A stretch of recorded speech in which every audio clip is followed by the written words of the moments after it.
Hello, faithful warriors and precious standers. This is Jamie. Welcome to Road to Restoration. It is Christmas Day 2022. I wanted to wish you all a Merry Christmas, and I know this can be a very difficult time for standers. And I wanted to come on just real quick and share something with you that I received this morning through the Marriage Revealed Ministries website. And Sheila posted an article that was written by Chris Duliga, I think is how you say his name, Duliga. And he wrote this on December 22nd. And I wanted to read this to you. I also posted it on my YouTube channel under the community section. So if you want to read this article for yourself, you can go there and click on the link and it'll take you to the full article. But this just touched my heart so much. It literally brought me to tears. And I just wanted to read it to you and share it. And hopefully you'll be as encouraged as I was. So the title of this is called Christmas Should Be Extra Special to Those Who Are Standing. From the beginning, God had a plan for restoration. Can you believe that? Before Adam and Eve sinned in the garden, God, Jesus Christ, and the Holy Spirit, all three already had a plan to redeem and restore mankind. Let this sink in. They already had a plan. Never has there been any situation where God was caught off guard and said, oh, now what? And had to scramble to figure out what to do, then do it. Never, not once. Immediately after Adam and Eve sinned, Satan thought he won. Think again, Satan. The joke is on Satan because in that moment when he believed he won, God stepped in with his predetermined plan of action. Ephesians 1:4-5 says, just as he chose us in him before the foundation of the world, that we should be holy and without blame before him in love, having predestined us to adoption as sons by Jesus Christ to himself, according to the good pleasure of his will. 1 Peter 1:18-20 says, knowing that you were not redeemed with corruptible things like silver or gold from your aimless conduct received by tradition from your fathers, but with the precious blood of Christ, as of a lamb without blemish and without spot. He indeed was foreordained before the foundation of the world, but was manifest in these last times for you. The entire Bible, from Genesis to Revelation, is God's plan for redemption and restoration. Do we really get this?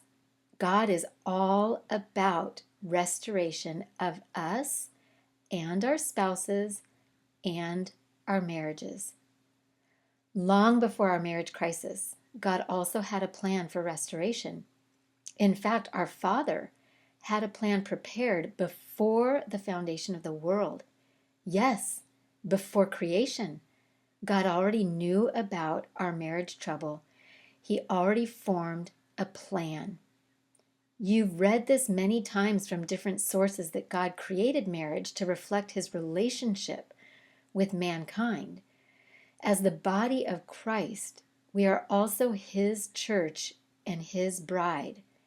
And because we're married to Jesus Christ, we are in covenant with Jesus Christ.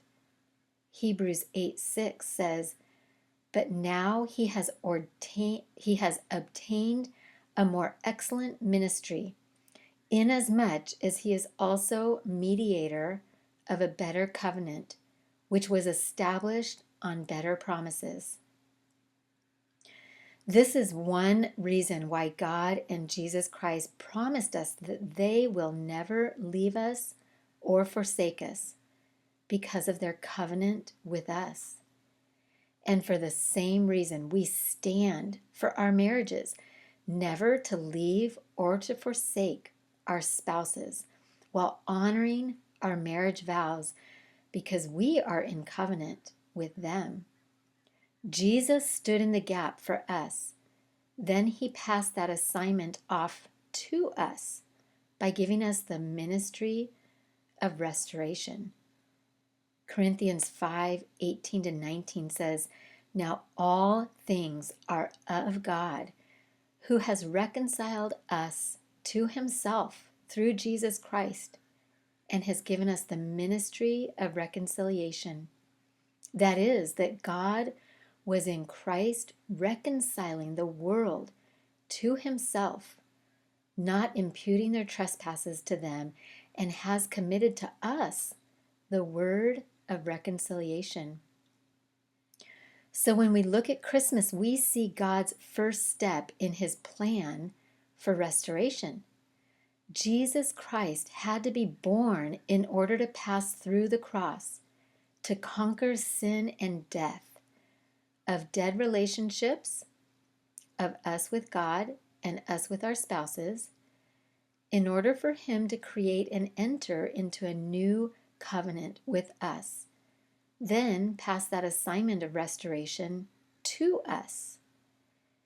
You and I are blessed because we're in a better position than most Christians in that we can have a better, deeper, fuller understanding and appreciation for Christ's birth because his birth was for the purpose of restoration after the cross.